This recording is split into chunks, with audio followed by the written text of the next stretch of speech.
तो आज की स्थिति में यह बात साफ नजर आती है कि एक तरफ सुप्रीम कोर्ट कह रहा है कि भारतीय जनता पार्टी के मध्य प्रदेश के मंत्री जिस तरीके से बयानबाजी कर रहे हैं वो शोभा नहीं देता और उस पर एक एसआईटी भी फॉर्म की गई है। और वहां दूसरी तरफ हरियाणा में यूनिवर्सिटी के प्रोफेसर को 18 तारीख को तुरंत अरेस्ट कर लिया जाता है। उन पर भी सेम आरोप लगते हैं कि जिस तरीके का उनका बयान है इसके वजह से भारत की संप्रभुता को और भारत की एकता को चोट पहुंचती है।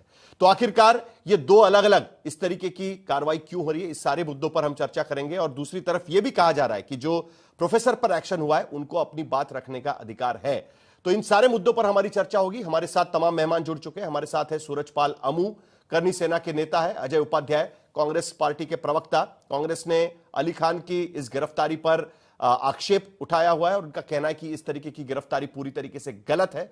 संगीत रागी पॉलिटिकल एनालिस्ट, वो भी इस चर्चा में शामिल होंगे। अरविंद वाजपेयी प्रवक्ता है लोक जनशक्ति पार्टी रामविलास के, उनकी पार्टी की तरफ से खुद चिराग पासवान का बयान है कि विजय शाह को मंत्रिमंडल में नहीं होना चाहिए। उनकी राय जाननी है कि अली खान की गिरफ्तारी पर उनका क्या कहना है। आशुतोष पॉलिटिकल एनालिस्ट भी इस चर्चा में शामिल होंगे। और 3 सवाल इस वक्त हम उठाना चाहते हैं कि पहला सवाल कि क्या प्रोफेसर अली की गिरफ्तारी नाजायज है, जिस तरीके से बात की जा रही है कि उनका कहना तोड़ मरोड़ कर गलत तरीके से समझा गया जिसके तहत यह कार्रवाई हो गई है। दूसरा सवाल, क्या सरकार पर सवाल उठाना देश का विरोध है, क्योंकि अली की तरफ से अली खान की तरफ से यह सवाल उठाया गया है कि जो आम मुसलमान है उसकी स्थिति अलग है, जो स्थिति दिखाई जा रही है उस तरीके से स्थिति नहीं है। और तीसरा सवाल, प्रोफेसर अली की गिरफ्तारी और मंत्री विजय शाह की क्यों नहीं हो पाई, क्योंकि फिलहाल तो सुप्रीम कोर्ट ने उस पर पाबंदी लगाई है, रोक लगाई है, फिलहाल उस पर सुनवाई होगी, लेकिन उनकी गिरफ्तारी नहीं हो पाई, जबकि हाईकोर्ट के आदेश के बाद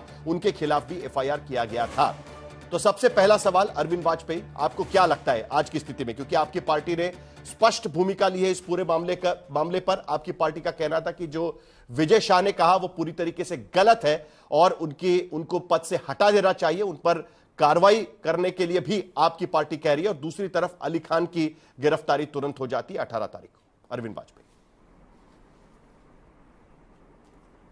देखिए साहिल साहब, ऐसा है, बयान में अगर जाएंगे तो या बयान तो बहुत से राजनेताओं के हैं, समय समय पर बयान दिए जाते हैं, उल्टे दिए जाते हैं, सीधे दिए जाते हैं, लेकिन बयान जो अब उठाए गए हैं इस संवेदनशील समय में जो बयान उठाए गए हैं और जो डायरेक्टली देश की सुरक्षा से जुड़े हुए हैं या देश की सेना के मान सम्मान से जुड़े हुए हैं, इसमें फ़र्क समझना पड़ेगा। और जहाँ तक मंत्री के बयान का सवाल है, वो चिराग पासवान जी ने जो स्टैंड लिया वही पार्टी का स्टैंड है, वही हम सब लोगों का स्टैंड है। क्योंकि मंत्री का ओहदा जब आप बैठे हुए हैं तो मंत्री एक आम आदमी से, आम शहरी से ज़्यादा जिम्मेवार माना जाएगा। संविधान की शपथ लेके मंत्री बनते हैं, आपके कंधों पर ज़्यादा रिस्पॉन्सिबिलिटी होती है। लेकिन इसके साथ साथ एक बात और है कि मंत्री भी एक व्यक्ति है, और व्यक्ति, क्योंकि मंत्रियों को कोई इम्यूनिटी नहीं मिली हुई है प्रोसिक्यूशन से, तो मंत्री को भी अगर कोई क्राइम करेगा तो मंत्री भी सजा का हकदार है, मंत्री के खिलाफ भी कानून अपना काम करेगा। और इस केस में मंत्री के खिलाफ कानून सुप्रीम कोर्ट कर रहा है, सर्वोच्च न्यायालय कर रहा है। सर्वोच्च न्यायालय ने एसआईटी अपॉइंट कर दी है, एफआईआर ऑलरेडी रजिस्टर्ड है। तो जो क्राइम करने के कॉन्सिक्वेंसेज होते हैं वो फॉलो करेंगे। अब आप कहेंगे कि आपकी मॉरल कहाँ गया, मॉरलिटी भी तो कोई चीज होती है ना। तो देखिए, मॉरलिटी का पार्टी जाने और वो मंत्री जाने, बीजेपी उस पर कब कार्रवाई करेगी, क्या कार्रवाई करेगी। जहां तक पार्टी का, वाजपेयी जी, मैं तो मॉरलिटी पर आई नहीं मैं आ रहा हूं, मैं तो मॉरलिटी पर फिलहाल आ ही नहीं रहा हूं। नहीं, मैं आऊंगा उस पर, हम तो आ रहे हैं, मॉरलिटी पर भी आना जरूरी है, उस पर भी मैं आऊंगा। नहीं, मैं आऊंगा, उस पर भी आऊंगा, लेकिन मेरा सवाल एकदम सिंपल है। देखिए, 3 सेक्शंस लगाए गए अली खान के खिलाफ, प्रोफेसर अली खान के खिलाफ। सेक्शन 152 भारत की संप्रभुता, एकता और अखंडता को खतरे में डालने वाला कार्य। 196(1)B धर्म, मूलवंश, जन्मस्थान, निवास, भाषा के आधार पर समूह के बीच में दुश्मनी को बढ़ावा देना। और 197(1)C राष्ट्रीय एकता को नुकसान पहुंचाना। वही सेक्शन विजय शाह के खिलाफ भी लगाए गए थे, लेकिन अली खान की गिरफ्तारी तुरंत हो जाती है। विजय शाह सुप्रीम कोर्ट जाते हैं। फिलहाल तो सुप्रीम कोर्ट ने रोक लगाई है उनकी गिरफ्तारी पर, लेकिन सुनवाई वहां पर चल रही है। हाईकोर्ट के आदेश के बाद एफआईआर होता है, फिर भी उनके खिलाफ कोई कार्रवाई नहीं होती। ये थोड़ा सा, क्योंकि कांग्रेस कहती है देखिए दोहरा मापदंड लगाया जा रहा है। अजय उपाध्याय भी उस पर बात करेंगे। जल्दी से आपकी प्रतिक्रिया, उसके बाद अजय उपाध्याय।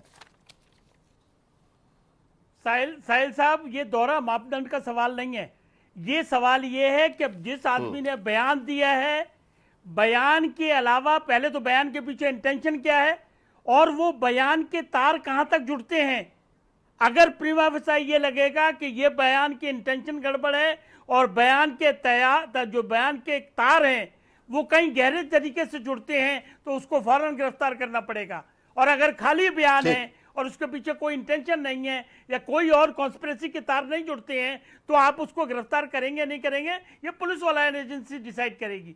ये सवाल तो मतलब हरियाणा में पुलिस को लगा, अलग अलग कानून नहीं तो हरियाणा में पुलिस को लगा प्रोफेसर अली खान मुरादाबाद के बयान के तार कहीं जुड़ सकते हैं, इसके वजह से उनकी गिरफ्तारी हुई। यही आप कहने की कोशिश कर रहे हैं ना अजय उपाध्याय? आपने सुना कि सत्ताधारी पार्टी की, सत्ताधारी एनडीए की तरफ से क्या कहा जा रहा है? देखिए यही कहना चाह रहे हैं ना आप? देखिए, ए.के. वाजपेयी जी के अजय उपाध्याय जल्दी से, ए.के. वाजपेयी जी के पार्टी के नेता तो चाहते हैं कि भाई मंत्री जी का इस्तीफा हो और उनको सलाखों में रहना चाहिए जेल के। पर दिक्कत है कि आज भाजपा का प्रवक्ता यहां पे उपस्थित नहीं हो पाया। समझिए कितना गंभीर मामला है। उसे समझ में आ रही है कि अली खान को अरेस्ट करके कहीं ना कहीं विजय शाह को बचाना है और साथ में उप मुख्यमंत्री जो देवरा साहब हैं उनको बचाना है। कहीं ना कहीं ये एक तरह से ये एक दूसरे से क्रोनोलॉजी को समझिए। सच्चाई ये है, स्टेट एक्टर की बात और नॉन स्टेट एक्टर की बात, उस पूरे आलेख में मैंने भी वो आलेख पढ़ा और ऐसे कई आलेख हमने खुद लिखे हैं। ये आलेख जो है इंटेलेक्चुअल है। यहाँ पे हमारे साथी प्रवक्ता संगीत रागी भी बहुत सारे आलेख लिखते हैं। विचार हो सकता है हमारे नहीं मिले, लेकिन इसमें कोई ऐसा एक विचार नहीं है जिसमें 152 के तहत, आईपीसी के तहत उस पर आपराधिक मुकदमा दर्ज किया जाए। सच्चाई यह है, दक्षिणपंथी विश्लेषकों की भी वो प्रशंसा कर रहा है कि भाई सोफिया कुरैशी को आप भी प्रशंसा कर रहे हैं, पर यह भी साथ में उस लेख में चेताया जा रहा है कि जिस तरह भीड़ की हिंसा, मॉब लिंचिंग की जा रही है, जिस तरह से मनमाने बुलडोजर की पॉलिटिक्स हो रही है और बीजेपी की जो नफरत की राजनीति है रामजादे हरमजादे की, उस पर भी ऐसे विश्लेषकों को जो यहां भी बैठे हुए हैं, इनको जरूर उसका कंडेम करना चाहिए और उस पर चर्चा करनी चाहिए। ये उस लेख का मूल मंत्र है। सही कहीं ना कहीं यहां से समस्या हुई है सरकार को। सरकार चाहती है मुद्दे को डाइवर्ट करना। आज आप कोई ऐसा हेडलाइन नहीं होगा, अखबारों के मुख्य पृष्ठ की बात मैं कर रहा हूं। अब वाजपेयी जी जरूर इस बात को देखेंगे और वाजपेयी जी इसको देख करके और आपका चैनल भी देख के बताएगा क्या लिख रहा है चैनल। सुप्रीम कोर्ट कह रहा है कि यह शर्मसार है। कोर्ट ने कहा पूरा देश इससे शर्मसार है, पूरे देश शर्मसार हो रहा है और अभी तक कोई कार्रवाई नहीं हो रही है। क्यों कार्रवाई नहीं हो रही है? जो भारत की संप्रभुता, अखंडता और एकता पर प्रश्न लगाया, 152 के तहत सरकार ने नहीं उस पर यह मुकदमा दर्ज किया है।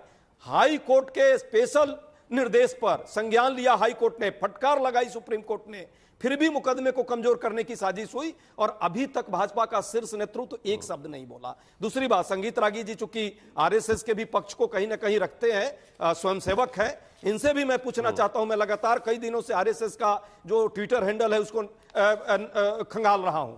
एक आरएसएस का कोई अभी तक वक्ता प्रवक्ता जो आकर के नहीं बोला कि उसने देश की सेना का अपमान किया, देश के एक वैसी महिला का अपमान किया जो देश की सेना के लिए सेवा देती है। क्यों नहीं भाई? राष्ट्रभक्ति यहां क्यों छुप जाती है? आपकी राष्ट्रभक्ति है तो सभी जगह इक्वल होनी चाहिए।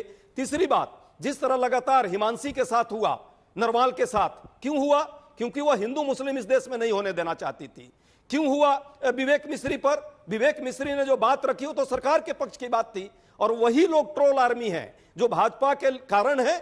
एक्चुअली एक नफरती एजेंडा आपने बो दिया पूरे देश में। आज माहौल यह है कि यदि संगीत रागी जी भी कुछ अच्छी बात कहे ना, इनको भी लोग ट्रोल कर देगा, इनके भी बाल बच्चों को ट्रोल कर देगा, क्योंकि वो नफरत का जहर जो अंदर पैदा हो गया है। संगीत रागी जी का नाम आया है, आम दशहरी नहीं तो उन्हीं से शुरुआत करनी पड़ेगी। जरूरी है सरकार को कठोरतम आज तो संगीत रागी जी आप ही को बताना पड़ेगा, अभिव्यक्ति की आजादी को ध्यान रखें। क्या दोनों की कार्रवाई एक तरीके से आपको नजर आ रही है?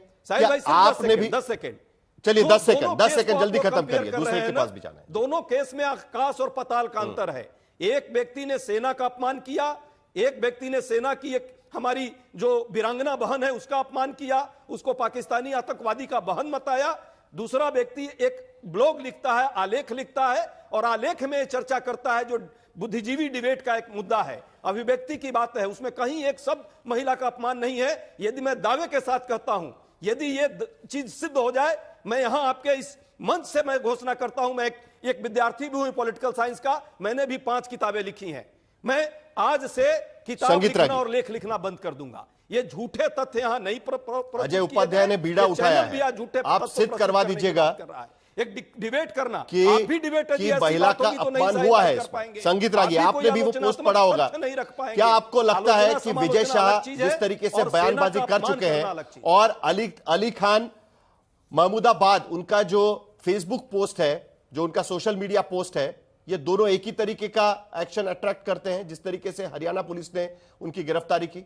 आपने भी वो पोस्ट पढ़ा है, आप भी यूनिवर्सिटी में पढ़ाते हैं। साहिल, ये तो कोर्ट तय करेगा कि गिरफ्तारी उनकी सही है या गलत। एक जगह दो जगह घटनाएं घटती हैं, एक मध्य प्रदेश की घटना है, दूसरा अब मध्य प्रदेश की पुलिस ने क्या सोचा है और यहाँ की पुलिस ने उसको क्या विश्लेषण किया है, ये तो अंतर हर जगह पुलिस पे आपको हर जगह देखने को मिलता है। मुंबई में यही कांग्रेस की सरकार होती थी तो एक पत्रकार को गिरफ्तार कर लेता है, दूसरी जगह गिरफ्तारी नहीं होती है। सुप्रीम कोर्ट जो है वो केजरीवाल के मामले में बेल दे देता है इलेक्शन लड़ने के लिए, दूसरे लोगों को बेल नहीं देता है इलेक्शन लड़ने के लिए। सुप्रीम कोर्ट जो है, एक हाई कोर्ट जो है वो विजय शाह के मामले में स्वतः संज्ञान ले लेता है, राम गोपाल यादव के बारे में स्वतः संज्ञान नहीं लेता है। यदि राहुल गांधी खून की दलाली की बात करते हैं तो उनकी माफीनामा स्वीकार हो जाता है, बाबा रामदेव की जो है वो माफीनामा स्वीकार नहीं होता है। अब आप देखिए कि ठीक है, भारत तेरे टुकड़े होंगे इंशा अल्लाह, ये सुप्रीम कोर्ट का ही उस पर कथन था कि अरे भाई आपने विचार की अभिव्यक्ति की है, ये देशद्रोह थोड़े हो गया है। तो मैं तो आज वही पूछना चाहता हूं कि भाई इसमें देशद्रोह ये कहां गया था?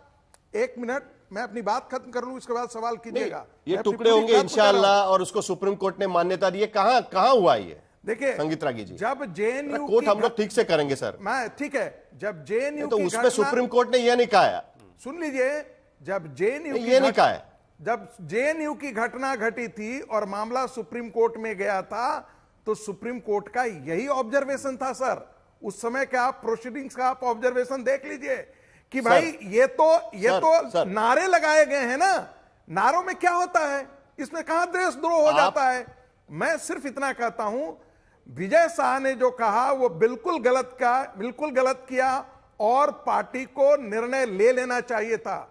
मैं बिल्कुल इस बात से सहमत हूं। चलिए मुझे एक बात बता दीजिए, जो प्रोफेसर की गिरफ्तारी है मैं उससे अंशतः सहमत हूं और मैं मानता हूं कि यह एक वामपंथी गिरोह है जो इस प्रकार का नैरेटिव चलाता है, लेकिन कोई जरूरी नहीं थी कि वामपंथी है, इसके लिए गिरफ्तारी होनी चाहिए।